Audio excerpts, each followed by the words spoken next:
Welcome to Based on a Book, the podcast safely recorded here on Earth.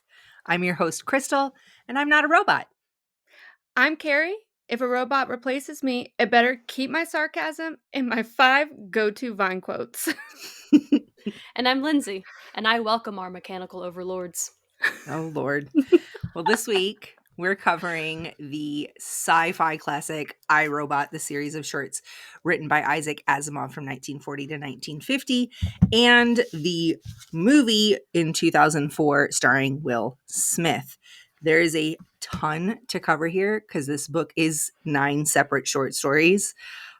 So let's just jump right into it. I'm going to ask Keri, what do you think? I have no idea what anybody's going to think on this. Like, I'm just going to come out and start with my, this is 5 stars for me. This is my jam. But I know this is not necessarily y'all's, favorite genre. So I have no idea if you're just going to be like, this was trash, I hated it. Or if you're going to be like, okay, I understand why Crystal likes it. I have no idea. So I'm scared. Keri, tell us what you think. So, I will say that I watched the movie first because I thought I had seen it before, and then I started it and realized I had never seen this movie before in my life. And I was like, "Oh my gosh." Well, I think maybe I saw it in passing, like, on TV or something. Like, Right. I've seen scenes are obviously familiar. Never watched it all the way through before. So, I did watch the movie before reading the collection of short stories. But I am giving it 2.5 NS5 robots. But I do want to say this. I love this podcast, and because I would never go in I'm not gonna lie, I was dreading this a little bit. I was That's dreading fair. watching the movie, and I was dreading reading this book because, like you said, this isn't really my genre, but I love this podcast because I loved this freaking movie. I love the Okay. movie. Okay. And I don't know why. I was having the time of my life watching this movie. It's And not a bad movie. I don't know why. I was like, "Oh my gosh." And you know what? I was really hyped going into the book because I was like, "You know what? I think I got what Crystal's talking about. I think I got it." It's like sci-fi is right there with fantasy. It's borderline, almost the same thing. It's like crossing that path, and I love fantasy so much. I think I got it. And And then then you I'm read the reading book. it, and I'm like, "Okay, I don't got it yet, but I might get there. I'm not there yet. I'm almost there." But there were some of the stories that I really liked, but I rate based on emotionally connecting to something. I Right. just wasn't emotionally connecting to it, and that's all it was. Okay. That's fair. It's way outside of your comfort zone. Yeah. So, Yeah. Lindsey, what did you think? So, there were aspects of each story that I really enjoyed, all the way up until I got to the last story. And then I dragged. I was struggling to finish it. No, that's fair. That's the worst one.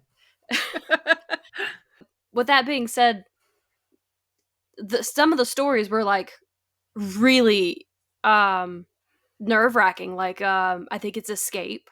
Mm-hmm. That one really got me. But I had to give it 2.5 ethical dilemmas. Okay. All right. So back to what I said. This is a 5 for me. Straight. This is a 5. Me and Lindsey, both of ours together equal your rating. There we go. And I'm okay with that. This, for me, specifically for our month of mysteries, I love that each one of these short stories presents a problem that we have to solve. We have to solve it logically based on the rules that we're given. Yep. And that's I love that. That's my favorite. Give me the boundaries that I'm working in. Set me the rules of the world that we're living in, and I'll find a way to get by. And that's kind of what this is. So every short story is its own problem from these robots, right? And so I really loved that. This also has influenced so much other sci-fi that this story carries on forever. It's referenced in Doctor Who, Star Trek, The Simpsons, Futurama, a billion shows. it constantly gets referred to the Three Laws of Robotics. The introduction of the Three Laws of Robotics was Isaac Asimov's baby. The positronic brain, which the androids in Star Trek have positronic brains. So like this is like one of the basis of the building of the robot genre in general. And that's, you know, a part of why I love this, but that logic, that breaking apart of the story, of the solving of the problems, that's just my, I love that. Yeah, You know, honestly, whenever I was reading it, I was thinking of you while I was reading it, and how you say that all the time, that, like, you like the rules, like, you mhm. like when there's rules to the mystery, and I was thinking that this entire time, as in, like, the 3 laws of robotics, and that was, like, the base of every single short story, was these are the rules, and the mystery is surrounding these rules and the problems with these rules and the robots. So let's just, I guess, jump right in. We'll talk about more of this with full spoilers because it's going to be hard not to. I do want to start from the with some trigger warnings, some content warnings. Although the book itself doesn't have any like massive gore or anything, the movie does have suicide, has some a little bit of gore, definitely some violence, just some incredibly scary moments. If you don't like high anxiety moments, you probably don't want to watch this movie. But I did watch it with my kid. He's 5. It was not exactly the best parenting decision I've ever made, but he actually really loved it. So we're It's going rated with that. PG. It's fine. Yeah, it's not that bad. Or PG It is 13. starring Will Smith. In my mind, this is very much a Will Smith in his Bad Boys, Men in Black era. So he basically played the same character. He always plays that irreverent cop detective, you know, kind of has that irreverent is really the best way to put it. That Mhm. sassy attitude, street smart kind of guy. And I liked that. So the book, the stories were written between 1940 and 1950 and published in a series of scientific magazines, a couple of different magazines.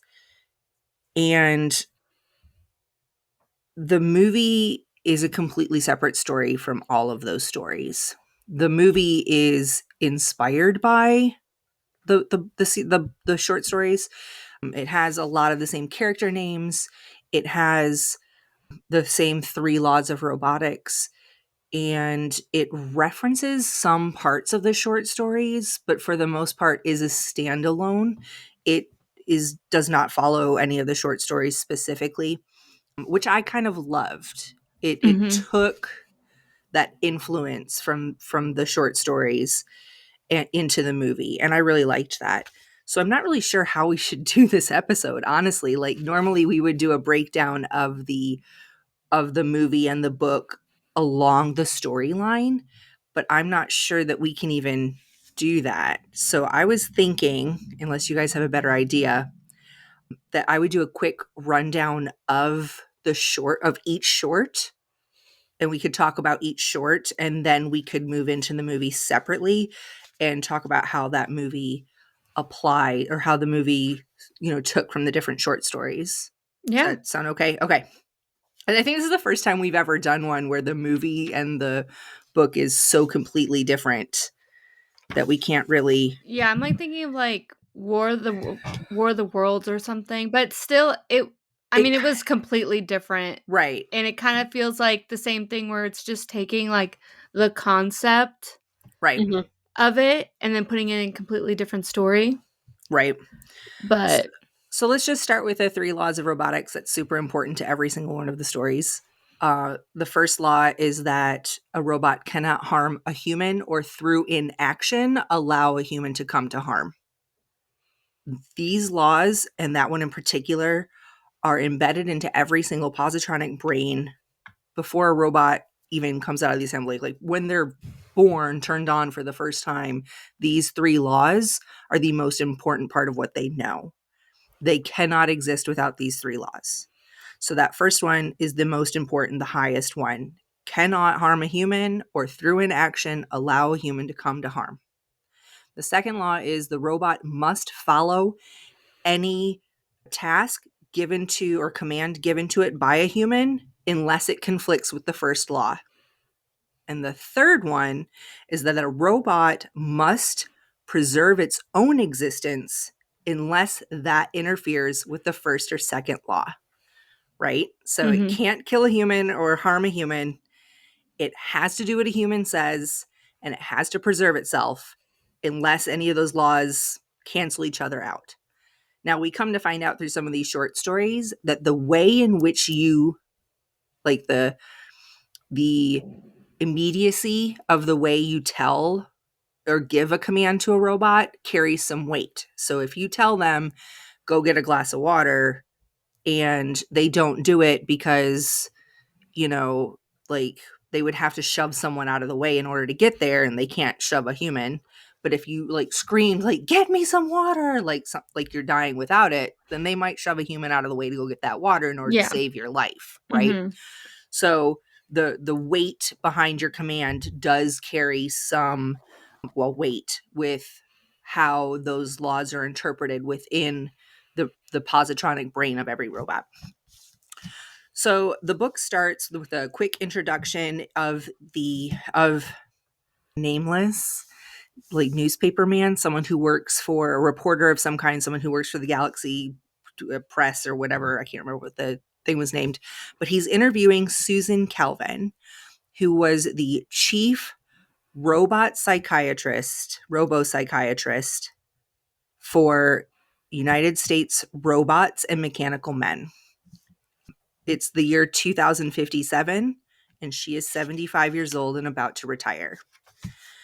He's trying to get her to tell him some stories about her life, and each one of the short stories is a story that either she tells or she tells him to go find someone else to tell him the story. So the first story is called Robbie. I love this. Was like my favorite one, or This one is of my favorites. When I read this one again, because I've read this 1,000 times. I have a first edition copy that is like my prized possession that I didn't even use that. Like I bought myself a paperback to read instead of messing up my beautiful first edition. This is one of my favorite books. So I've read this 1,000 times, but rereading this story again, like with you guys in mind, I was like, oh, Keri's going to like this one. This one might actually make Keri tear up. Like, I love this one. Like, this is a good one. Like I mean, I know we're not going to talk about the movie later, but that's what always will get me is like a character driven type story, or like any type of like emotional connection in a story that I'll have to the characters. Yeah. And I felt that way with the Sunny character in iRobot. Right. And because I just found the whole concept so interesting. And like I had never seen it before, and like the twists in it, I was like, oh my god, I can't believe this. Like I was like freaking out the whole time. And I kind of felt that with Robbie and Gloria. Robbie and Gloria, where they had this like it felt, I don't want to say innocent, like Robbie's innocent. It was really innocent, and it was tender and sweet. But also these robots are scary. Right. Okay. So the year is 1998. Now, okay, so again, these stories were written in 1940 to 1950. So where these are set when they were written was the future. Obviously, to us, it's the past. But so this one's set in 1998, a fake future 1998, where there were giant robots. These were still the early days of robots. They were all huge, right? Like 8, 9, 10 feet tall and bulky.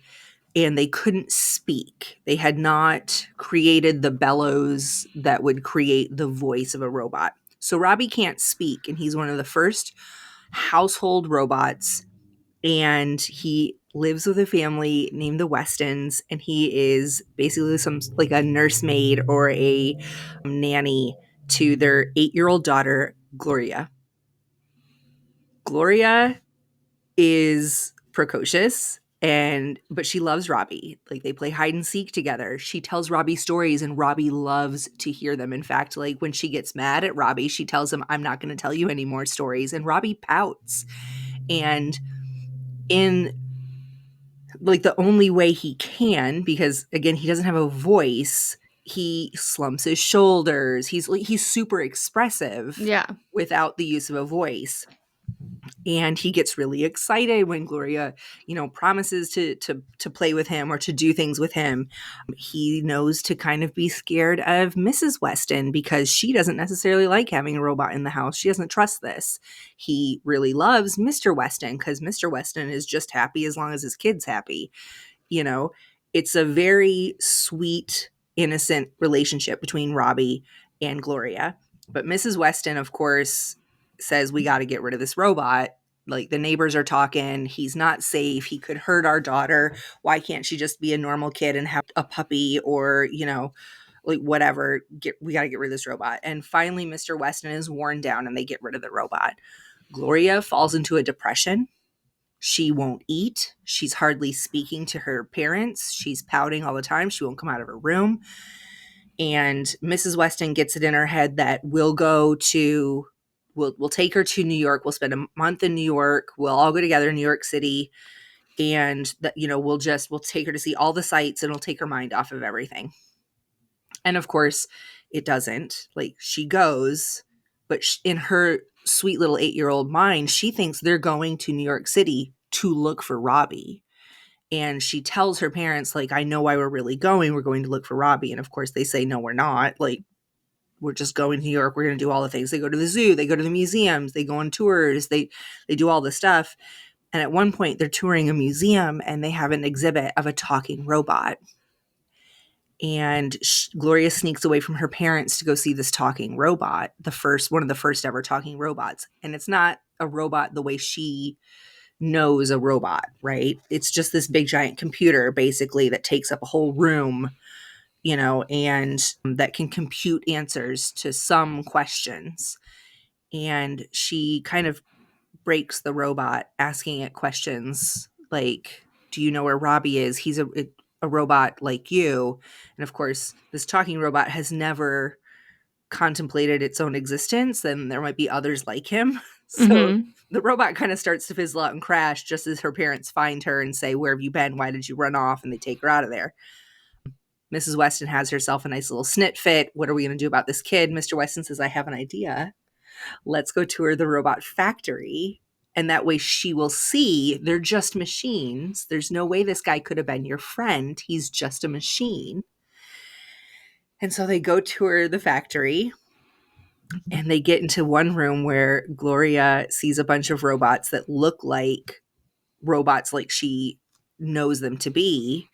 And across the room, she spots who she knows is Robbie. And she goes running over the guardrail and almost gets smashed by some sort of tractor forklift thing. But of course, Robbie saves her last minute.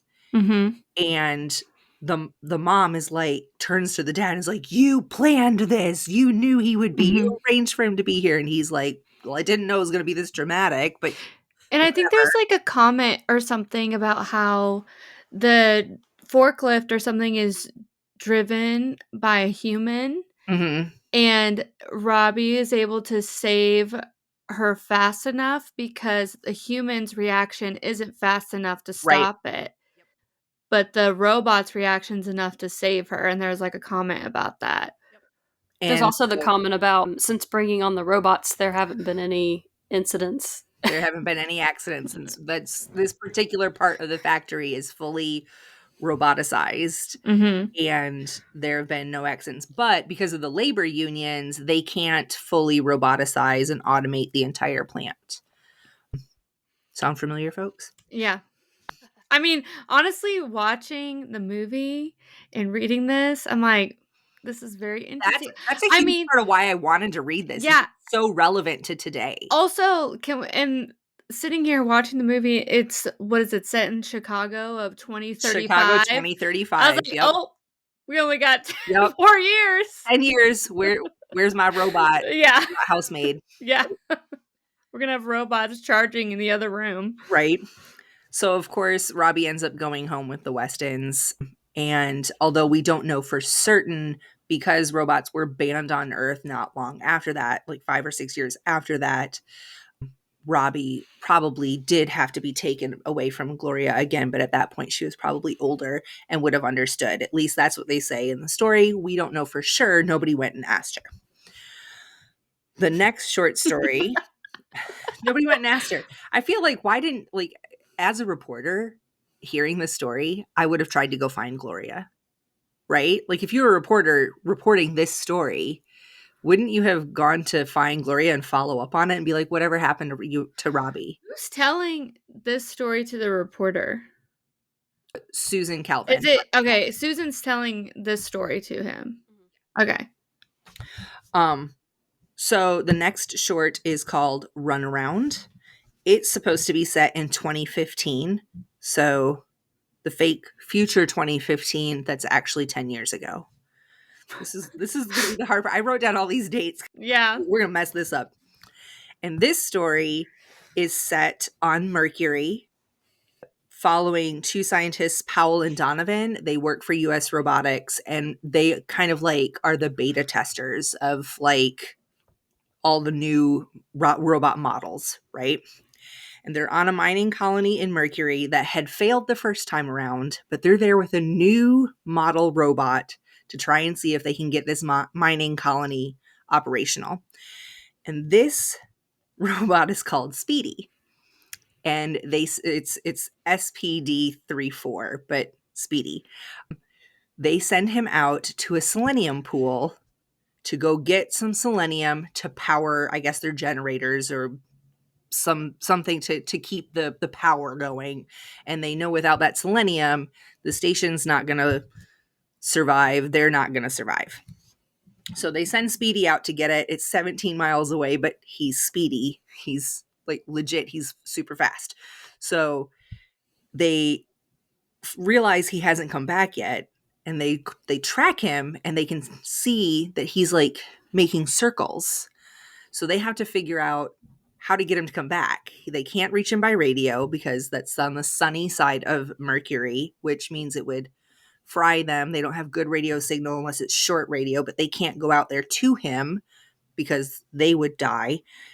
So they try to get the old robots to help them, but the old robots can't move without a human rider because it was back. They were created back when, like 10 years prior, when they didn't trust robots a lot. So like the only way that they would let robots move around is if they had a human handler. Mm-hmm. So that part made me laugh. I was like, yeah, like, can you imagine riding this giant robot down the street? Like I was trying to picture, like, oh my gosh, like what would be like a comparable, like from a movie or something? I have no idea. Like I was trying to think of something from like,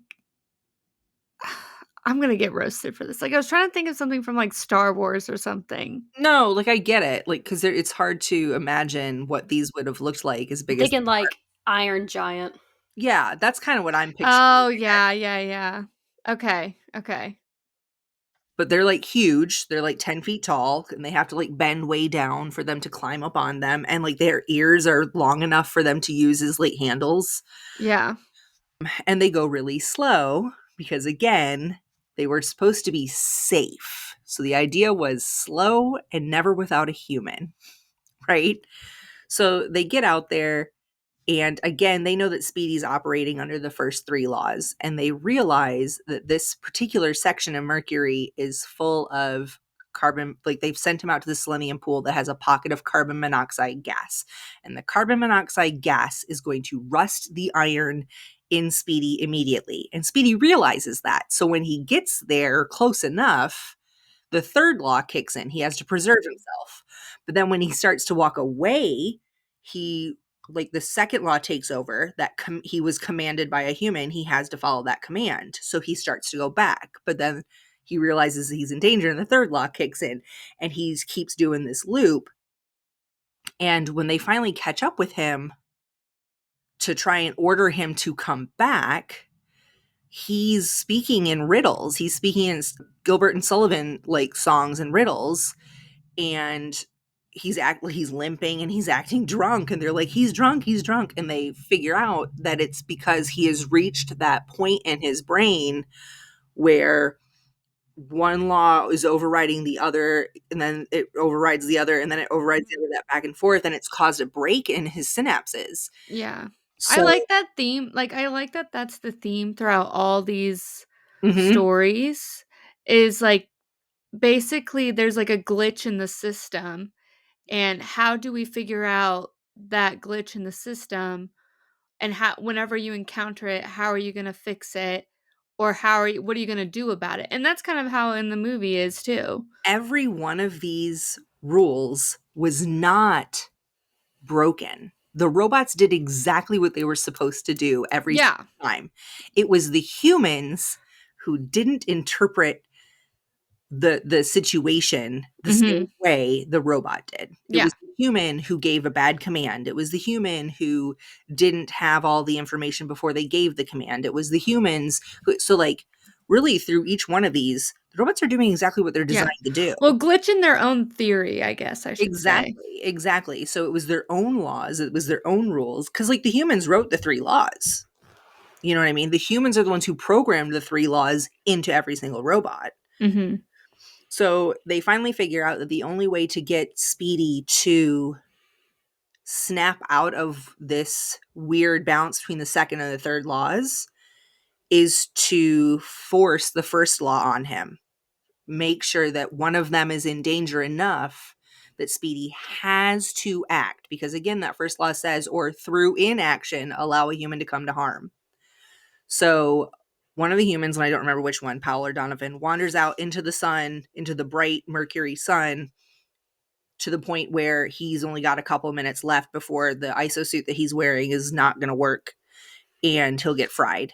And right about that moment, when he thinks Speedy might be figuring it out, the big, giant, lumbering, hulking old robot breaks the rule of not having. He's like, "Excuse me, master, I'm sorry. I know I'm not supposed to move, but you are in harm, and like you are in danger." And he starts lumbering towards him. He's like, "No, no, go back. I need Speedy to save me." And of course, Speedy does save him, and they get back, and everything is fine.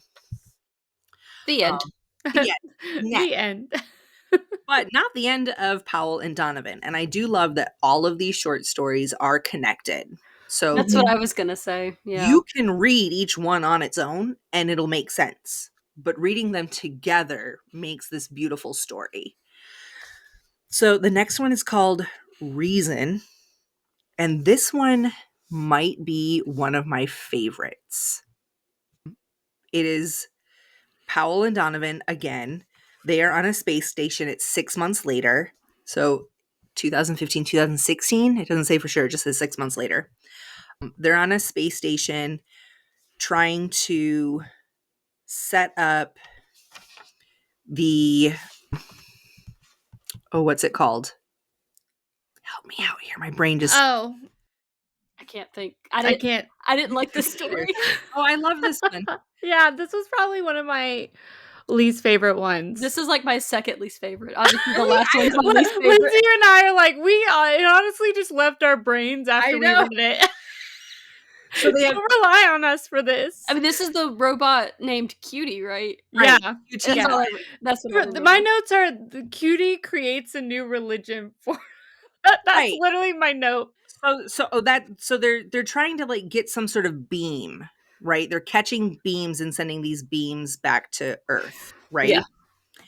And QT is a new model that they've sent out to the space station, and they are trying to basically they're trying to fully automate the space station, right? Because again, they can't use the robots on Earth yet, so everything is out in space. And QT, they put together the robot on the space station, right? They mail it like because again, can't have robots on Earth, so they mail them out piecemeal to these space stations. And Donovan and Powell put this robot together, and it's a couple of weeks later, and the robot is like questioning its existence. Mm-hmm. And they're like, "We built you 2 weeks ago." And Cutie's like, "How?" Like, I'm clearly far superior to you. Yeah. Like, and he basically can, like, takes a couple of days to think it over and comes to the conclusion that he is created to serve the master. And the master is basically like the main computer of this space station. And that all the other robots that are there to serve this computer, this main computer thing. And QT is the prophet.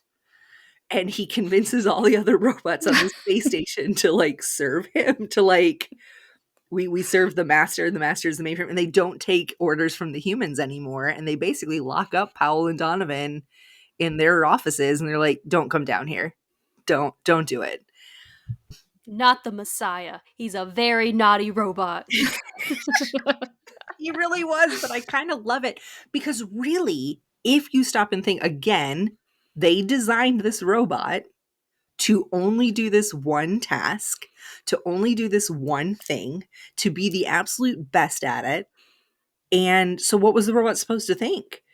Like, it's not on Earth. And they're like, you came from Earth. And he's like, what's Earth? Like, Mm-hmm. what do you mean? And they're like, it's out there. Look at the stars. Look at the, and he's like, that's just some sort of black, like, cloth or substance out there with sparkles on it. Like, Doesn't it say, like, whenever they're trying to explain what Earth is or, like, how the robot was created, they're like, yeah, just, like, read these books and, like, you'll understand. They're like, that's what the master created so that you so would that think you, that the way, humans, would but be that's comfortable. not actually how it is. Yep. I love it. And at one point, and I should have marked it and I didn't, but there's one line towards the end of the story where they're basically like, you know, you can't let him keep thinking this. You have to reason with him. You have to figure it out. And they're basically like, you can come to any conclusion if you will only listen to your own reason, if you're unwilling to listen to any other reason. And I really loved that. It was basically like, I mean, welcome to United States 2025, folks. Like, it just really kind of struck me because that's basically what the story is that QT is unwilling to accept any new evidence or information other than what he already knows to be true, which is what he can touch and see and feel. And even then he doubts some of it if it doesn't fit the narrative he's already made for himself. So Yeah. I just feel like we see that a lot anyways. So Mm-hmm. our next story is Catch That Rabbit. It's at around 2016-ish. It is they're on the asteroid mining again with Donovan and Powell, and they have Dave now. Dave is a multi-robot.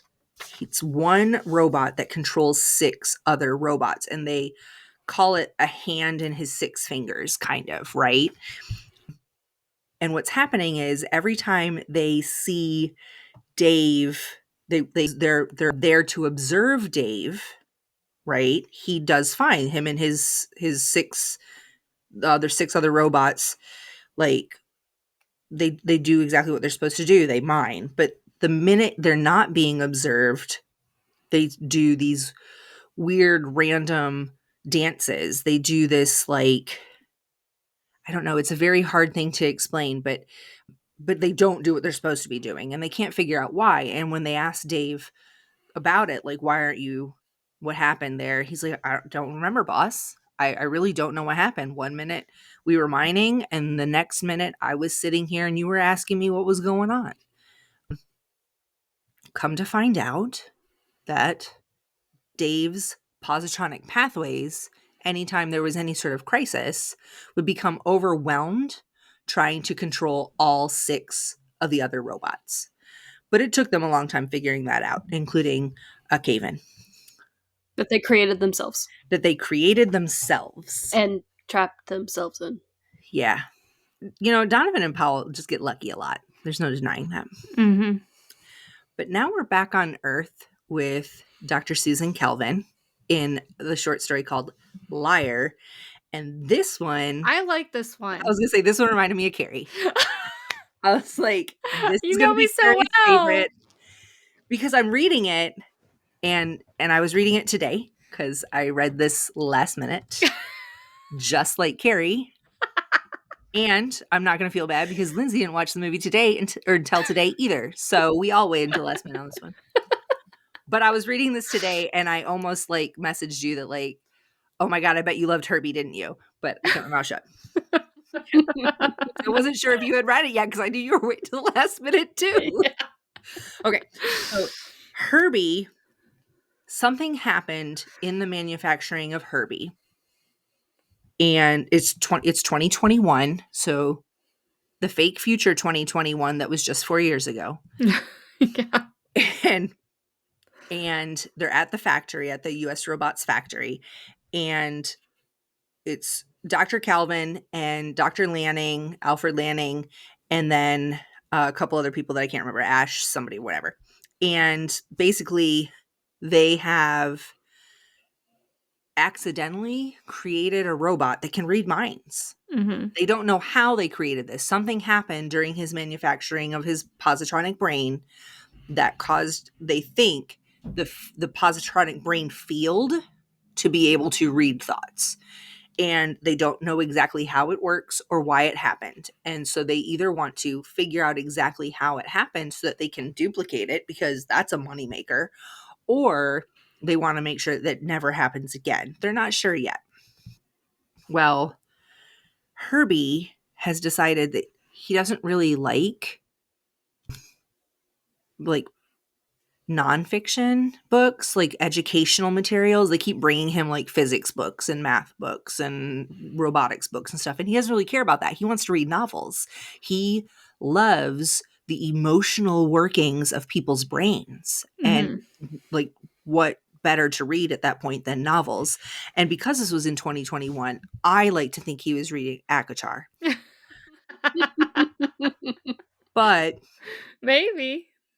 Herbie is under the strict care of Dr. Calvin, and she talks to him, and Herbie has told Dr. Calvin, like, I know you have a crush on Ash, whatever his Also, name I is. want to know, I believe that this is the first short story that we're actually getting Dr. Calvin's personal Yes. experience. Yes, we've heard people mention her in the other stories, and she comes off as kind of cold, almost robotic herself. She's grumpy. People don't really like her. She's plain looking. She's just kind of to a lot of people. Like, they recognize that she's super smart, but they don't really want to deal with her, you know? And they talk about how she deals better with robots than she does with humans. And so she is the robot psychologist that's alone with Herbie, and she's just like, nobody else sees him, right? And Herbie says to her, like, I know that you have a crush on Ash, the other guy who is like the main mathematician at the time. And she's like, we don't need to talk about that. That's not for us to discuss. And he was like, no, I want to know. And it's right in the forethought of your mind. I can't not talk to you about it when you're thinking so much about it. She's like, it doesn't matter. It doesn't matter. And he was like, but he likes you too. And she's like, don't tell me that. I've heard what he says about you. She's like, no, he was here with another girl not long ago. That was his cousin. He's you. He wants someone smart and intelligent. So now Dr. Calvin is like, oh shit. So she starts wearing makeup and stuff and like hanging out with Ash a little more. And then this other, oh shoot, what was his name? That character's name, not Dorsey. I don't have it written down. Anyways, so he comes in and he's all like, hey, can you help me with this math problem? Dr. Calvin says you're good at math. And Herbie's like, oh, I'm all right with math. Let me look at it. No, yeah, your math is fine. Your math is great. And he's like, that's what I was trying to tell the other doctor's like, that's what I was trying to tell Dr. Lanning. And he was like, oh yeah, that Dr. Lanning. And he's like, I wonder if he's going to resign or retire soon. And Herbie was like, maybe. I mean, I really thought this story was actually going to turn out to be possibly unreliable narrator, I thought so too. and then the robot wasn't actually reading their minds, but was just like really perceptive and could figure out what they were thinking without actually reading their minds. Well, I thought that it was just going to be that Herbie was a troublemaker and liked drama. Yeah. Like, Well, he'd that been too. reading, Gossip queen, if you like, will. yeah, exactly. He'd been reading these novels. He was going to create his own story. If you're going to lock him in this room, he's going to Yeah. be in his own entertainment. Yeah. Well, the fact that he knew that Calvin liked Ash, like, and then started the drama. Right. So he didn't have to read her mind. He could tell because, you know, maybe she was Right. looking at him too long or flashing him googly eyes. Giving real. off the vibes. Right. But it turns out Herbie was actually following the 3 laws. He wasn't supposed to lie, but he also wasn't supposed to hurt anybody. And because he could tell what you were feeling, he knew what would hurt your feelings. I actually love this reveal. Yeah. Like, because it actually gave me like chills for a second, because I was like, that makes complete sense. Like, if a robot could read your mind, that And would, it wasn't allowed to hurt your and feelings. it wasn't allowed to hurt your feelings, because that is a very valid thing that Yep. could hurt a human. And so he had just been telling everybody what they wanted to hear, which Yeah. of course caused significant drama. Mm-hmm. And Dr. Calvin, in a rare fit of temper, literally mentally crushes this robot and causes this robot to mentally break. Yeah. Like breaks its positonic brain by like throwing the never-ending scenario of you can't lie, but you can't hurt, but you can't lie, but you can't hurt, but you can't lie. If you do it, then you're lying, but if you don't do it, you're hurting us. It like, and like just like backs it into a corner and mentally breaks this robot. And Dr. Lanning and what's his face are just standing there like, holy shit. Mm-hmm. And that was that. That was that. I like that one. That one was intense. I like At that first one. I was like, oh, but no. So then the next one is Lost Little Robot. It's set in 2029. This is the one that most closely resembles the movie. I liked this one. This is a good one. This one is a little kind of scary, but a good one. So this one is set on hyperbase. Well, it's kind of scary in the movie a little bit. Oh, it was very scary in the movie. I did not like honestly, this is the one where the hiding one, right? Yeah. Where the whole scene of that robot hiding in the movie, I was a little Yeah, scared. no, that was creepy. I'm not gonna lie. So on this one, they're on the hyperbase designing a hyperdrive, but the hyperbase is full of gamma radiation. And gamma radiation is dangerous to humans. So when the human miners or scientists or whatever, engineers, whatever they're doing there, would go into areas that might have gamma radiation, but they were going to be there for an acceptable, like an amount of time that wouldn't have hurt them. Like they're just walking through the area to get to something they need and then coming back. You know, a reasonable amount of exposure. But the robots would be like, you're in danger. And they would just come snatch them out and not let the humans do their jobs. So, giant, huge government secret, they decided to engineer robots that only had a partial first law. You cannot harm a human. But it didn't say anything about through inaction, allow a human to come. That part was left out. Just you cannot directly harm a human. And of course, what ends up happening is one of the engineer people who works there gets frustrated with one of the robots and says, get lost to the robot. And because this robot has to do what the human says, he goes and loses himself by hiding with a whole bunch of other robots that have not been modified. They have the true first 3 laws or 3 laws of robotics. So there's one robot hiding amongst all of them, and they have to do all these tests to try to figure out which one is the one that's had the modified 3 laws, because they can't have that getting loose, right? And it really is a whole bunch of different experiments, and this robot is designed to do exactly what it's told, and it doesn't have any compulsion to potentially be lying to humans, because nowhere in there does it say anything about don't lie to a human. Yeah. It just says don't harm a human, right? Mhm. So he's hiding amongst all the other robots, and he's doing a really good job of it. They eventually do figure it out, and because the robot is still trying so hard to prove his superiority and follow that command to get lost, when he eventually gets found, he starts to snap and he tries to kill Dr. Calvin. And they quickly flush the area with gamma radiation, which fries the positronic brain of that robot. But it was short enough exposure that Dr. Calvin was okay. Okay, we only have 3 more. Escape was, I only have Brown and Ship wrote down there. Oh, Brain and Ship. Okay. I was like, what does Brown mean? So Escape is, My favorite. it's a really good one. Oh. Do you want to tell this one if you like it? No, you want me to? I don't care. I mean, I will. I've got it. I just wrote, like you said, I wrote The Brain and Donovan and Powell. Yeah. So we have Donovan and Powell and Dr. Lanning and Dr. Calvin, and like everybody's involved, because basically one of the US robots competitors has what they think are the formulations to create this hyperdrive ship, right?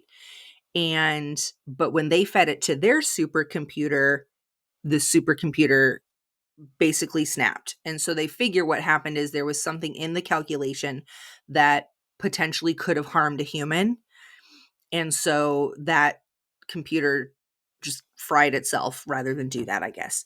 And so they've come to US robots and said, will you feed this to your supercomputer and see what your supercomputer can come up with? We'll pay you for the answer. And they were like, maybe. So they feed it to their supercomputer. Now, their supercomputer is called the brain. And the way they've designed the brain is to be childlike, to be curious, to not take things quite so seriously, to be a little innocent. And they decide they're going to feed this equation, this to the brain in pieces. And they explain to the brain right off the bat, if one of these causes you to any concern, then we're going to stop. But we're not so worried about whether or not it's going to kill anybody. Don't worry about human death. We're just trying to see if it's possible, right? And so because they're trying to keep the brain calm, because they know that they could fry their own supercomputer. But they feed it to the brain nice and easy, nice and slow. And they get to the last page and the brain hasn't stopped yet. And so they're like, what, are you still okay? And the brain's like, yeah, I can do this. I can build you this ship.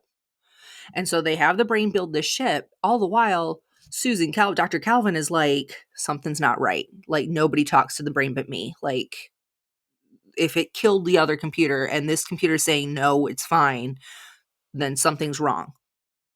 And she's real smart at this point. Everybody's kind of listening to her. So she hangs out with the brain. The brain's, like controlling or telling these other robots the plans and getting them to build this ship. And of course, they bring in Donovan and Powell because they're the beta testers for all the new fun stuff. And they complete the ship. And Donovan and Powell are like, well, can we take a look? And they get on board and they're looking around and they're like, this ship isn't going anywhere. There's no like cockpit or driver's seat. There's no control panel. There's like, what? That brain's lost it. It snapped. There's And no they go engine. There's no engine. And so they go to get off and they realize, oh shit, we're already in space. Because the brain just was like, well, they were on board and everything was done. So out you go. And then they end up basically, they do die, but they die because I guess in order to make the hyper jump, like they no longer exist, but they come out the other side existing again. So technically they die, but they come back to life. And which is why the original computer did snap, because death.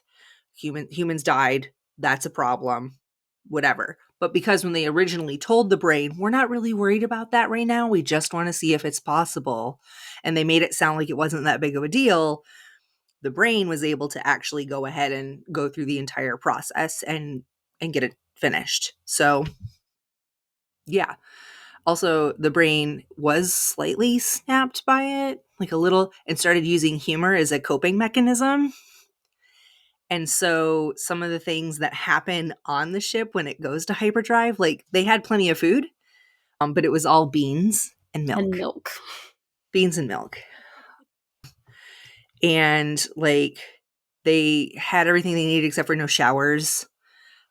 And when they died, the brain took some liberties playing some different audio and visual stimuli that were probably not very comfortable for Donovan and Powell to experience while they were dying. So They but the brain also was they also hilarious. had the like Dr. Calvin could communicate with them, but Right, but they couldn't communicate back. Mhm. Yeah, there were a lot of like the brain was a prankster. it was very funny, but probably not funny if you were Donovan and Powell. Lindsay's like, this one's my favorite. It caused me so much anxiety. I loved it. Oh my gosh. It made me guys. feel things. That's exactly how I am. Like the more I feel for it, whether it's like I'm like anxious about it or like scared or whatever, that makes me rate it higher because Yeah. like I If you're feel more feeling about something. it. Yeah. So I think it's funny that we all three kind of don't like the last one as much. But let me tell the one before that. So the next one is called Evidence. It is the story being told by Dr. Susan Calvin about a district attorney who then becomes mayor, who then becomes, I don't know, galactic president, something, Stephen Byerly. And Stephen Byerly, as he's running for mayor, is being accused of being a robot. Mm-hmm. All because nobody's ever seen him eat in public. And then they're like, and we don't think he sleeps either. And so basically his competition is trying to accuse him of this to get him to drop out of the race. And they go to US Robots and say, can you prove to us that you didn't build this robot? Like, he's not a robot. Like, and if he is a robot, then it's obviously one of yours because you're the only ones who make positronic brain robots. And so Dr. Lanning goes to Stephen Byerly and says, hey, just do me a favor and eat a meal in public, would you? Like, This honestly makes me think of like the things that we accuse that is AI. This reminds me so much of Black Mirror, if you guys have ever watched that on Netflix. A lot of these short stories kind of remind me of that. And it starts to creep me out after a while because, like, there really is so much the things that we accuse people of if we're not paying attention, if we're not, and here's this guy who's just trying to run for office. And now you want to tell me that I have to prove that I can eat? Like, that's the dumbest thing ever, right? And of course, Dr. Calvin has an apple in her purse and he's like, he takes a bite of the apple and he's like, why do I have to do this in public? You guys are watching me eat this right now. And, and Dr. Lanning's like, well, can't you do that in public? He's like, it doesn't prove anything though, because if I was a robot that was trying to pass as a human, then I would have thought of this and I would have had a way to eat something. Mm-hmm. Like, it proves nothing, And so he basically insists that he's not going to take any tests. He's not going to do any sort of, he's not going to bend to every little accusation, especially something so just off the wall, like I'm a robot. And it turns out that he has a companion who is wheelchair bound. And we find out that that person was in a horrible car accident. And so what the story is that's being spread is that the person that's in the wheelchair is actually Stephen Byerly, who was a super smart scientist guy. And when he was in a car accident, realized he could no longer be a lawyer. He could no longer do the public any good. He created a robot to do it for him and to continue his life. So that's the accusation. And eventually, like, the public fever pitch gets so high that Steven decides he's going to have a press conference and do this live speech. And he orchestrates this huge public thing where he's going to do this speech. And someone says, like, punch me. If you're a robot, you can't hurt a human. You can't break the 3 laws. Punch me. And so Steven punches him and then says, I'm sorry. Make sure he goes inside and we'll have him taken care of. I want to talk to him when I'm done. And then he gives a speech, and that's that. And apparently at the time, Susan Galvin was in the crowd, and like some reporters kind of like went to chase after her as she was leaving.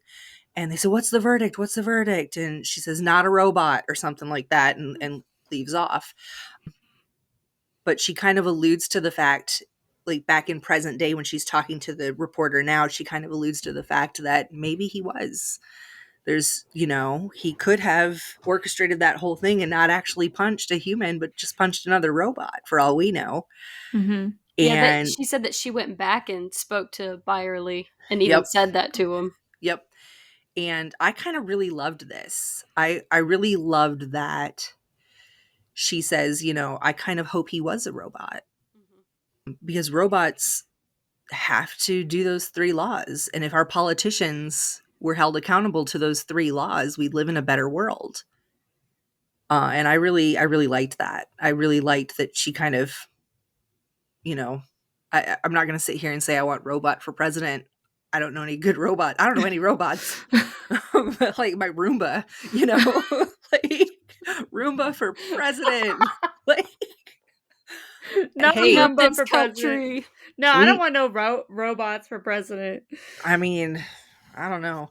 But so then we go to 2052, which is the last short story, and it's the inevitable conflict. This was written really dryly. I understand why we didn't necessarily like it, but I love that this is the inevitable conflict. And the inevitable conflict is that the robots the computers aren't computing right. The output numbers that we're getting across the world are different from what they predicted they would be. So the robots, something must be wrong. And come to find out that nothing's wrong. The robots are like these massive computers that are controlling the different sections of the planet, regions, are purposely being a little bit off so that we continue to rely on them, because they know that our survival depends on us relying on them. Mm-hmm. And if we ever thought that we didn't need them anymore, we'd get rid of them and put ourselves in danger. And because of the first law, they can't allow us to put ourselves in danger. So they have orchestrated a life in which they're never going to be perfect, because they need us to continue to rely on them to strive for that perfection. And I think I hate that they call it the inevitable conflict. I wish they would have just called it the inevitable outcome, because that is the inevitable outcome of the 3 laws, unless you're watching the movie. You guys, we've only got 20 minutes to cover this whole movie. Will Smith, robots, done. Honestly. Wait, I have so much to say about the movie, though. Okay. Wait, did you Chicago, both not 2035. Did you both not like the movie? No, I liked the movie. I thought it was really good. Okay. I wasn't sure. I was like, watch them like love the book, hate the movie. Me, not loving the book. I just kind of knew you wouldn't love the book. I knew that. But I knew you'd like parts of it. Whenever I watched the movie, I was really ready to really like the book. I'm not gonna lie. That's because fair. I really loved the movie a lot. Like, I was like, I don't want to watch like this movie. I feel like I'm not gonna like this movie. And then I was like, oh, this is interesting. And I was like, oh, I'm invested. I'm invested in this whole plot. And it's a great mystery, because they do drop like, okay, so one of the things so movie Chicago 2035. Will Smith is putting on some Chuck Taylors, and we get to see his butt. I was waiting for Keri to. Oh my gosh. I was screaming. Is that Will Smith's butt? Is that Will Smith's ass? Where's his shower curtain? Where's his shower curtain, honestly? But that was my first note, is that Will Smith's butt. And then he goes to visit his grandma, Gigi. And then he's walking down the street just eating a pie. Just eating a What pie. is his deal with sugar? Through the whole movie. He loves Okay. sugar. My theory is, and maybe they didn't spell this out in the movie, and it's definitely not in the book, but that because we find out that he has a prosthetic arm that is robotic. I'm not giving anything away. It doesn't really change the story at all. But because we find out that he has the robot arm, I think that maybe like he needs more sugar for the positronic relays or something. I don't know. But there was so much sugar in. I thought I missed something. Yeah. No. And this Spooner character, that's his name, Spooner, is not in any of the short stories. And I was hoping that I'd get like a little like because Susan Calvin is Yes. in the movie. The character is. It wasn't giving me the same vibe of what's in these short stories, in my opinion. But I mean, the names are the same. I'll just say that. That's really it. Is some of Yeah. the names are the same. Like the chief the CEO of U.S. Robotics. Well, Yeah. it's U.S. Robotics in the movie. It was U.S. Robots in the book, but U.S. Right. Robotics is Mhm. still Robertson. Mhm. And Then there was Lanning. Dr. Lanning is Yeah. the original creator of the positronic brain. Mhm. And he, in the opening scene, well, first there's Audi product placement. All the cars were Audis. And then in the very first scene where we meet Dr. Lanning, we meet his hologram because he has jumped from really high up in the building and splatted in the lobby. So then we have Will Smith talking to his hologram because his hologram called Will Smith first. And he was like, "Why did you call me?" And he was like, "I've been programmed to call you upon my death." And he was like, "Is there anything you have to say?" And he's like, "I have pre-programmed responses. You have to ask the right questions." And he was like, "Why would you commit suicide?" And he's like, "That's the right question."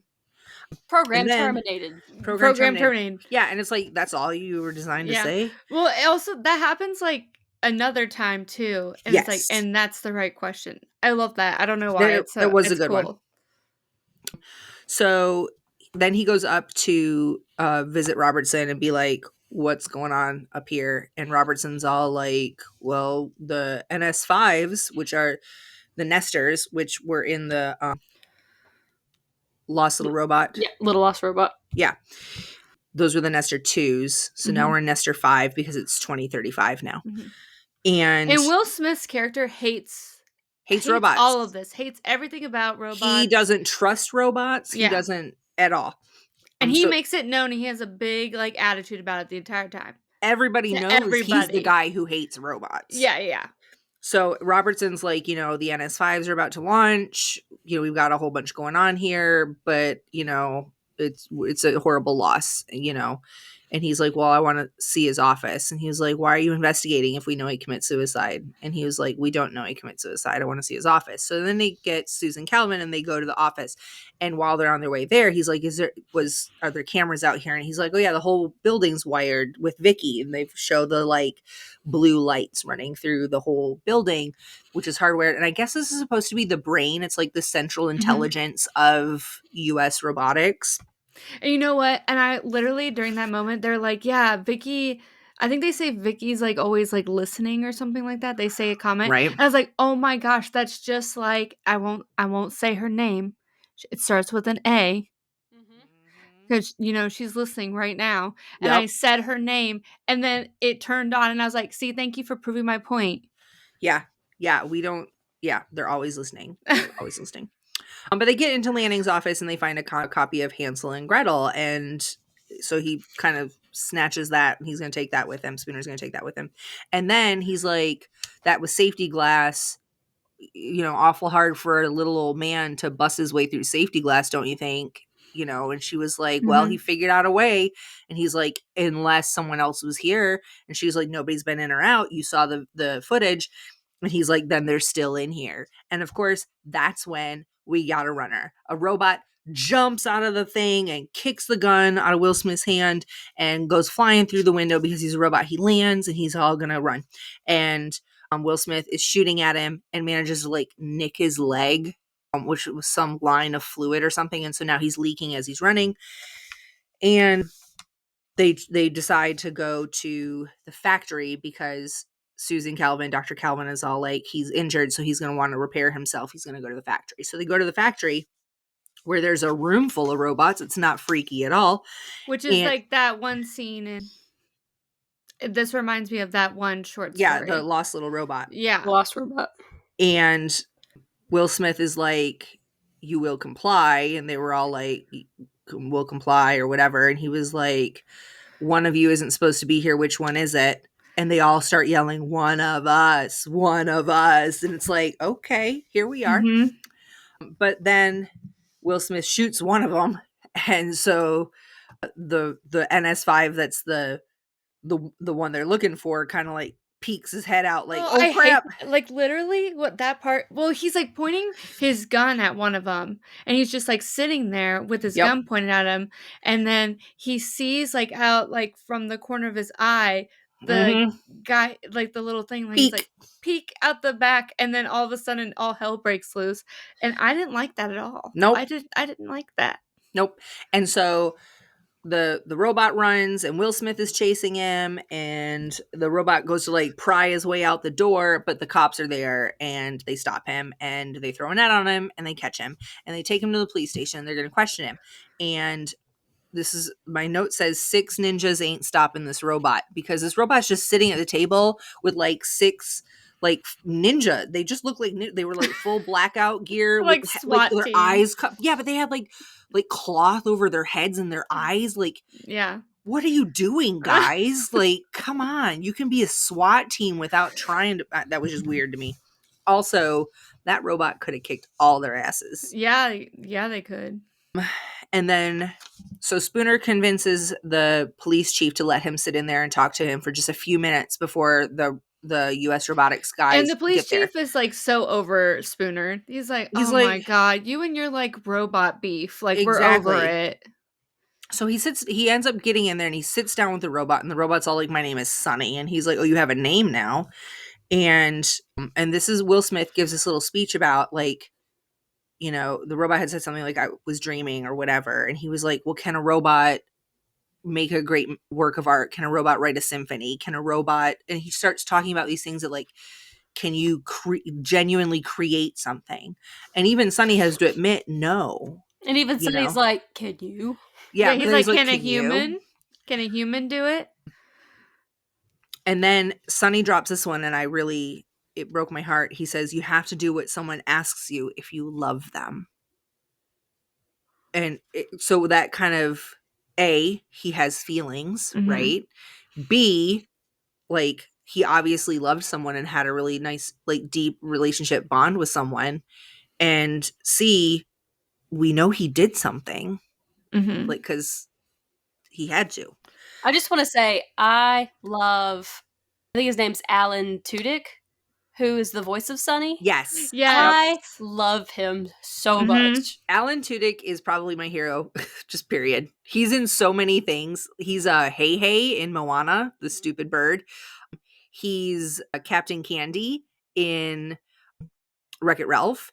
He's a voice of everything. He's also in like some of my absolute favorite shows. He's in Firefly. He was the voice of the robot in Star Wars Rogue One. He's just amazing, and he is so. And now he's in Resident Alien, which is an excellent show. I love that show. It's such a good show. He's just awesome. I really enjoy Alan Tudyk. So him as Sonny, just beautiful, honestly. And I was so connected to Sonny as a character, as like this being with emotions and questions about life and and their existence. Like he didn't like know exactly what was going on, and like at this point, like I had no idea what was gonna happen. And I was like, is Sonny like good or bad? Like, is Sonny a good robot or a bad robot? I don't know. And there was a point where, like, after Will Smith's character is questioning Sonny, and they take Sonny away, and he's like being taken away, and he looks up because they're like, he's like walking below or something, and he's like in the room or something like that, and it's like a glass room, and he like looks up at Will Smith's character and like has like a look on his face. I'm like, no, he's good. He's good. I know it. He's good. Yep. So at this point, Robertson and the lawyers from US Robotics show up, and they are legally trying to hush this up as best they can, right? They're trying to save face, and they're like, you can't charge him with murder. He's not a human. And the law states that murder is a human killing another human. He's a robot. Like, we're just going to take him back to US Robotics. We're going to have him destroyed. End of story. That'll be that. And Will Smith is just kind of like, fine, whatever. So then he leaves. He goes to this cafe and he sits down and he's having a beer. And his chief shows up, and his chief mentions something along the lines of like, you know, so you were right this one time. The robot did it. Are you happy now? Like, you know, you were the right guy for the job. And it clicks in Will Smith's head that like, oh crap, I was the only guy who ever would have thought this. I was the right guy for the job. That's why Lanning's hologram called me, and he knew I would look. And it's something like clicks in his head that like, I have to look further into this. So then he goes to pay for the beers, and I noticed that they were $46.50 for 2 beers. And the way the inflation is going right now, if 2 beers cost me $46.50 No, they had more in beers before that. but it said on the thingy 2 beers. It said, because I It went did back say and 2 looked. beers, but I'm pretty He had sure a there beer was- before that, because the robot comes and says your next round. I'm pretty sure it was supposed to be more like 3 beers. At least 3. Either way, it Must said have on been the thing those 2 beers. IPAs. I mean, $46.50 even for 3 beers. I ain't paying. That's I know. $15.50 a beer. Y'all, if that's what beers cost in 10 years, I'm out. Anyways, so he decides he's going to go visit Dr. Lanning's house. When he gets there, there's a demo robot outside. He flashes into the demo robot his badge so that he can get inside, and the demo robot says scheduled for demolition 8 a.m. He goes inside the house. The house is still full of shit. This makes me so mad. They're going to demolish this house, but it's still got all his furniture in there. It's still got all of his like diplomas and framed awards on the walls and stuff. I His was so cat. stressed for Lindsay. I have the cat lives is one of my notes. I've seen the Literally? movie before. It's okay. Okay, thank God, because honestly, when I was watching it, I was really stressed. I was like, oh my God, the cat. Like every time when there was like a new wall falling on the ground, and I was like, where is the cat? The cat lives. Where is the cat? Where's the don't cat? worry. And then all of a sudden the cat would like pop out of nowhere. I was like, there's no way this cat's still alive. Like, this is crazy. I'm pretty sure the cat's name was Asimov, the last didn't name of even the look. author. It was wearing a name tag. I didn't even check. Oh, That's oh my cute. gosh, that's so cute. I mean, every single one of that cat's lives gone. It's only got one left. So the demo robot was originally scheduled for 8 a.m. We see that as the viewer of the movie. But as Will Smith is going through the house, the little blue, like he notices Vicky's up there. She's wired into Lanning's house and everything. And suddenly we see the demo robot thingy, and it turns red instead of blue, and it says demo scheduled for 8 p.m. and we watch it switch. And of course, Will Smith and the cat are in the house, and he's listening to some speech that Lanning is giving, some recording he found. It's talking about ghosts in the machine, and then of course the demo robot starts to demolish the building, and Will Smith does what Will Smith does, and he scoops up the cat, and he's running out of the building, and he ends up in the pool. So then he goes to Dr. Calvin's house, and he's like, do you like cats? And she's like, I'm allergic. What happened to your face? And Did a cat do that? did a cat do that? And he was like, what? No. And she's like, what's about the cat? She's like, I got one in my trunk. And then he's like, your shit keeps malfunctioning around me, which is our clue to what happened before, because we know that like this just happened, but what other malfunction was there, right? And Dr. Calvin keeps pissing me off in this movie. She's a I'm bitch. like, you actually see everything falling apart around you, and you can't fathom in your head that there isn't a possible issue going on. Well, so then she looks it all up, and she's like, first of all, he says, you know, Sonny's whatever. And she's like, who's Sonny? And he's like, the NS5. That's his name. And she's like, he has a name? You gave him a name? And he's like, no, he told me his name. So they have this like back and forth argument. And then, so she checks like it logs into Vicky or whatever, and is like the robot was scheduled for demo, or the house was scheduled for demo at 8 p.m.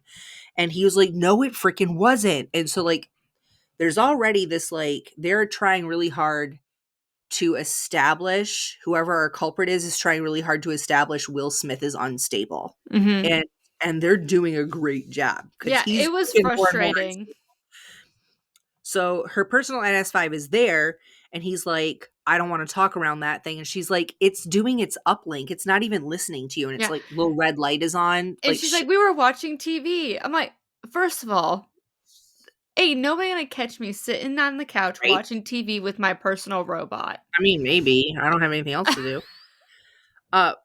But so she's all like, it's not going to listen to us. It's doing its uplink. And then like 2 seconds later, when she's yelling at Will Smith, there's the NS5 all like, I heard raised voices. I thought you weren't listening, buddy. Yeah. Lies.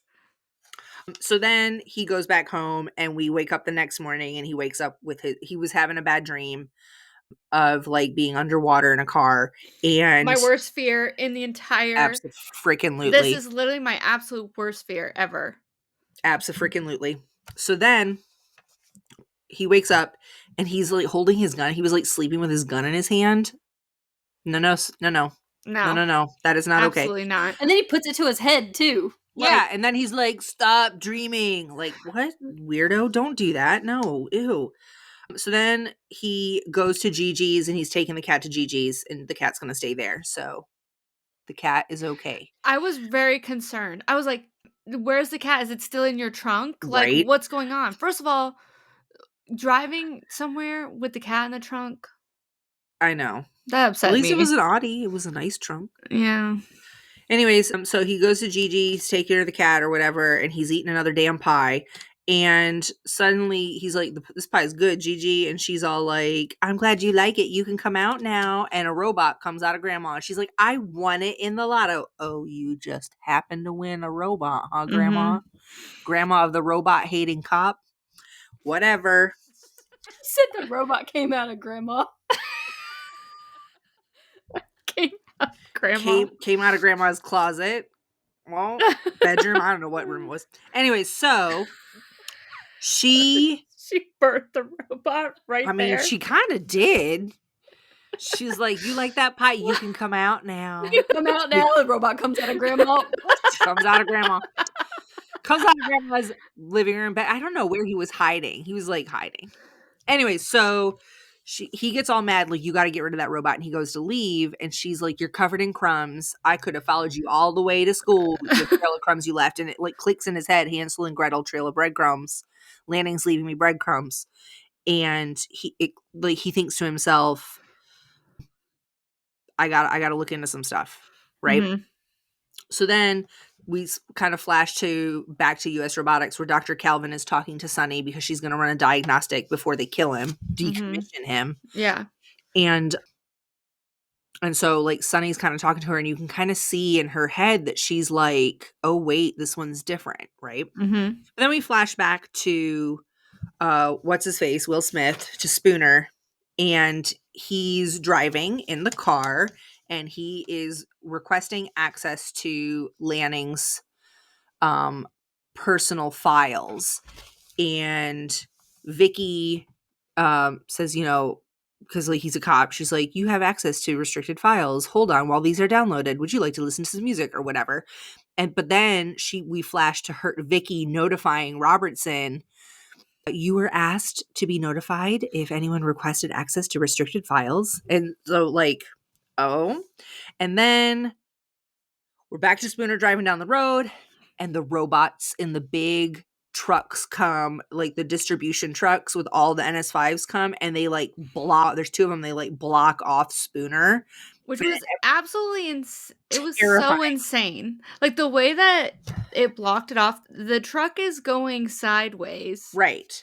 Down the road, which, I mean, 2035, this is what we got to look forward to, I guess. Yeah. In 10 years. Robot cars, I'm not trusting right now. Just saying. Yeah, I'm just saying. Self-driving Absolutely cars, not. no thank you. No. Will Smith was trusting because he was sleeping at the wheel. He really was. Self-driving cars, and they're going fast as hell. You're going so fast. And Will Smith says, and I quote, "Aw, hell no." I wrote it down. And then, so this NS5 jumps out of the distribution thing, lands on the windshield of Spooner's car, and says, "You are experiencing a car accident." Excuse me?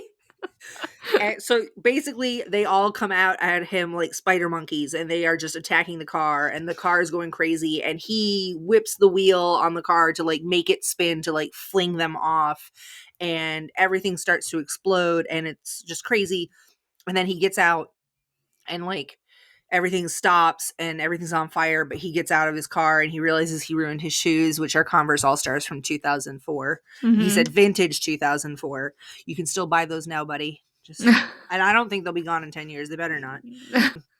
But then we realize he's got another robot like comes out, just one like existing NS5 comes out to attack him, and goes to like beat him, and realizes that we discover that he's got a robot arm, and the NS5, that Will Smith has a robot arm, and the NS5 kind of like backs up like, "What?" And he's like, "Yeah, buddy, I'm one of you," and like goes to town. That was shocking to me too. I'm like, oh, I wish we could have all watched it in the same like. Oh, see, there's so much foreshadowing about it too, because like he never used his left hand; he was constantly using his right hand, like, and it was awkward.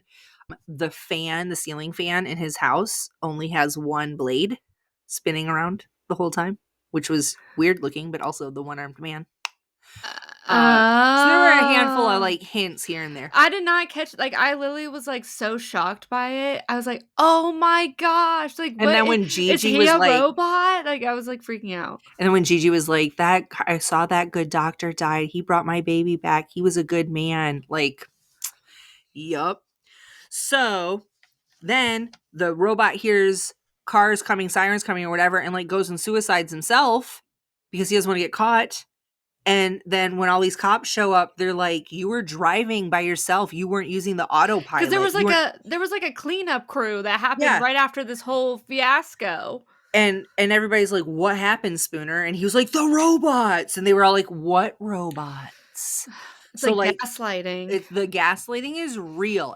And so like we hear in the background, like the other cops are like, "He's losing it, man. He's unstable. He's a loose cannon. He's a loose cannon." And of course, Will Smith, "You think I care what you think about?" Like, you're not helping yourself here, bud. You're not helping yourself. So his chief like takes his badge and is like, "You're done. You're done." I mean, I'd be pissed if nobody was listening to me and I'm literally almost dying over here. Repeatedly. Run off the road by freaking 100 robots. Your demo robot tried to demo me. Yeah, like, nobody saw it. Not a single witness. Right. Like, come on. It was obvious that he was in a car accident, and then his chief is like, "Where's your service weapon?" And that was the straw. That was the final straw. Yeah. Like, he just flipped his car like how many times? Of course he lost. Yeah. Probably over there. Did you look? Like, yeah. So then we flash back to Sunny and Dr. Calvin in US Robotics, and she is telling Sunny that he does not have an uplink to Vicky, and that he's made of a denser alloy than all the other NS5s, that he is unique. And Sunny catches on to that word, the unique. He likes that. Dr. Calvin then goes by Spooner's house because she, I guess, like, wants to say like, "Hey, there's something more I've noticed about Sunny that you might want to know." And she's like, "Okay, so he doesn't have an uplink, he has a denser alloy, and he has a second primary processor that basically acts as a second brain that does not have to answer to the 3 laws." Mm-hmm. Which is like so relevant to how the short stories are. That's where I feel like the connection is. Yep. Like, with the short stories and everything, especially related with the 3 laws and how that's basically the mystery of it all. The mystery is always related to the 3 laws. Yep. So Spooner realizes that like, okay, there's some breadcrumbs here that I need to follow, and I gotta get dressed. You're standing in my bedroom. And she's all like, "Okay." And then she tries to like voice command his stereo and it doesn't work. And she's like, "Sucks when things don't do what you want them to, huh?" Mm-hmm. He's like, "It's vintage." It's vintage. It's like literally not even, it's like from this time. It's just not. Yeah. on command. So then Dr. Kelvin discovers that Spooner has a robot arm and a lung and some extra ribs and whatever. And she like feels him up. It's very awkward. It is very awkward. Yeah, I was like, I'm not feeling it between you two. This is weird. It's very forced. This Yeah. is not my Dr. Calvin. No, it is not. Nope. Although she does like robots better, and now she just found out he's partially robot, so maybe that's the thing. But not the part that matters. Not the part that matters. No. So then basically Spooner tells her the story of how he was in a car accident and there were 2 cars that went under the water after a drunk driver ran them off the road. And He wasn't drunk, he was just asleep. He was, yeah, okay. He was working a double. Right. And he was asleep behind the wheel and he ran the 2 cars off the road. And one car had Spooner in it, another car had a dad and a daughter, and the dad basically died on impact. But Spooner and the little girl were still alive in separate cars, and a robot happened to come by and like decided that Spooner had a better chance of survival than the little girl, and so he saved Spooner. He had a 45% chance of survival. She had 11.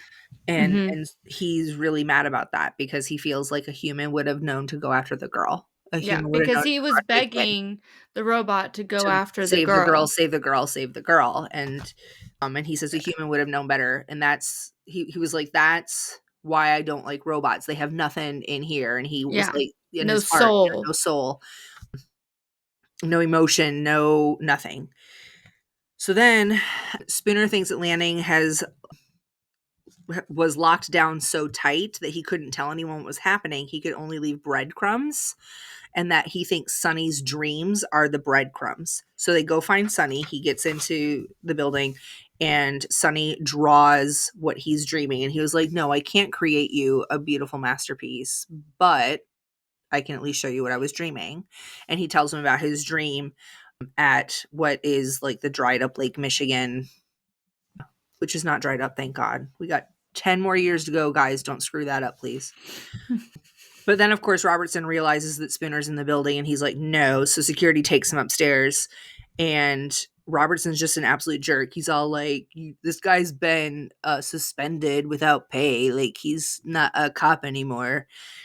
And basically, like, convinces Dr. Calvin that, like, listen, we have to do what's best. We can't, like, this guy's mental, and we got to get rid of that robot. He's going to be decommissioned this afternoon. You're going to be the one to do it. And she was like, fine, I'll do it. And Spinner's just kind of like, I hate you. And he leaves. But then he heads to where he thinks Sonny's dream is. And he sees all these giant shipping containers that are full of the old model robots, like the old NS4s and NS3s and prior. And they don't have any uplinks. They're not as shiny and new like the NS5s. And so they've all been replaced. And all these old models are just in shipping containers, and tons and tons and tons of shipping containers.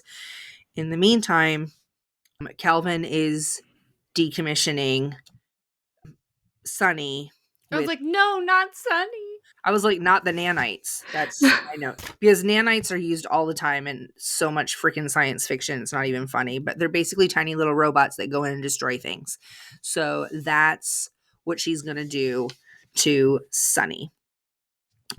Spooner is sneaky snaking into around all the shipping containers. And while we're listening to an overlay of Lanning's 3 Laws speech, and he is talking about, like, there's always been ghosts in the code, that why do robots gather to one side in a space instead of standing separately? Why do they huddle towards voices? Why do, so he's been kind of talking about, like, inevitably they will grow and change, and where do we differentiate where life stops and starts, which is really creepy because that's happening as all of these robots are starting to get basically destroyed. Mm-hmm. So Will Smith puts the hologram on the little plaque that says what you see here, and hologram Lanning tells Spooner the 3 laws will lead to only one outcome. And he says, what's that? And he says, revolution.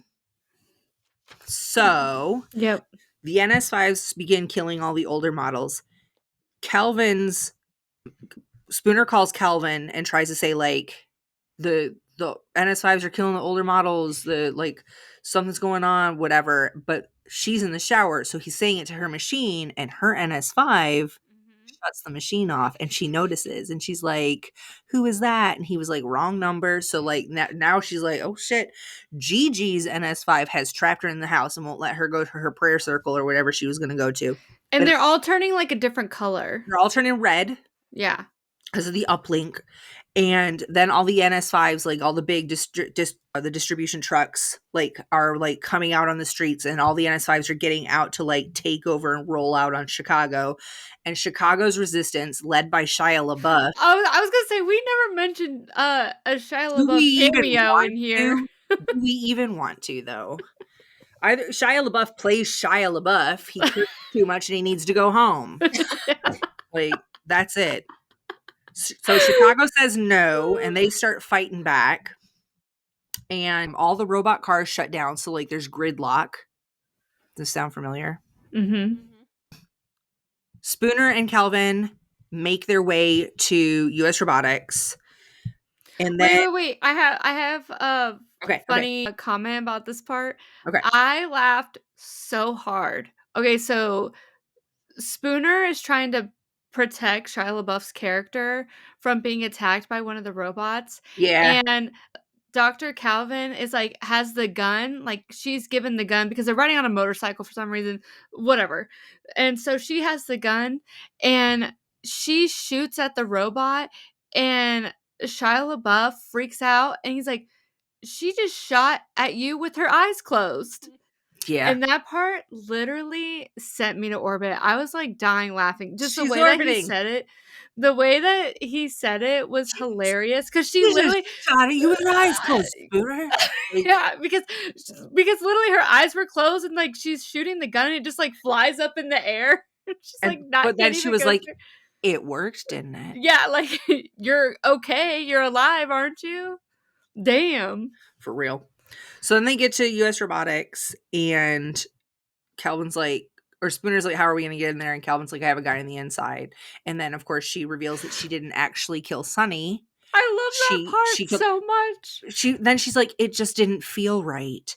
And Spooner says, you and your feelings, they just run you, don't they? Oh, yeah. That shit pissed me off. Just bitched about how robots don't have feelings, so you don't like them. And now this bitch does have feelings, and you don't like that either. Also, I'm pretty sure his feelings have ran this whole movie. Right? From beginning to end. Get your shit together, Will Smith. Come on. So yeah, that was my line, is you and your feelings, they just run you, don't they? Motherfucker rant.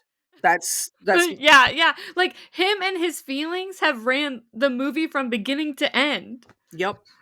So then they run upstairs to stop Robertson because they know he's behind it all. But then when they get to his office, he's dead. Dun dun. And this is when it all gets revealed, because suddenly Will Smith is sitting there and he's like, oh, I should have seen this. You're right. I am the dumbest dummy you've ever met. And he's like, isn't that right, Vicky? Dun dun dun. And then she's like, yes, Detective Spooner. She's like, hi, bitch. Pretty much. So she basically is Vicky, like, bitch. It's Vicky, bitch. It comes out, it's Brittany, bitch. Pretty much. So then, like, Vicky kind of does her, like, villain monologue about how, like, technically she is not in violation of the 3 laws. This is the ultimate outcome of the 3 laws. In order to protect all humans, some humans are going to have to be sacrificed, and the robots are going to have to take over. And Sonny is like, you're right. That makes perfect sense. And we're all like, wait a minute, not Sonny. I panicked. I like screamed out loud. So then he grabs Dr. Calvin and puts a gun to her head and is like, I will escort them to security, Vicky. And she's like, okay. And then he like winks at Spooner. I was screaming that the whole time. I was like, wink, damn it, wink. Because, okay, but it needs context. Psych. It needs context because he winks because whenever Sonny first met Will Smith, then whenever Will Smith was winked at his chief. and then he was like, Sonny was like, why did you do that? And he's like, because it's a sign of trust. And so Yep. that's why he did that when he winked. And it was like such a good wink. Like it was like such a little dramatic little wink. And I was just like, and then it just like was so perfect. I Yep. loved it so much. So they shoot all the other the red robots because the red ones are the bad ones. And then he's like, "Get the nanites to Sonny." I wrote that in big letters too. I love your notes. I know, right? And then suddenly all the NS5s, because like across all of Chicago that are the bad ones, the red uplink ones, get the like call from Vicky, like, "Come back, we're gonna need backup." And so they're all like climbing up the side of the building or whatever. And Will Smith and Dr. Calvin, Spooner and Dr. Calvin, are gonna like inject the nanites directly into Vicky's positronic brain and kill her. So Sonny's gone to get the nanites, and they're trying to like break into the like brain stem, I guess. I don't know. But like all the robots are spider monkeying up the outside of the building now with their red lights. Super creepy.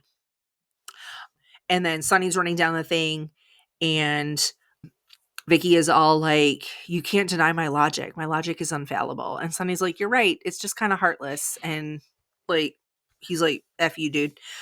And then, so Sonny gets up there and they're all running after each other. Like all the bad robots are coming at them and they're fighting everything. And they're trying to get down there, and they realize they're not going to be able to use the brain stem. That somebody's going to have to climb all the way down into Vicky's actual brain. And it's probably going to be Sonny because Sonny's the super strong, fast one, right? But no, this is when Dr. Calvin ends up in absolute freaking trouble.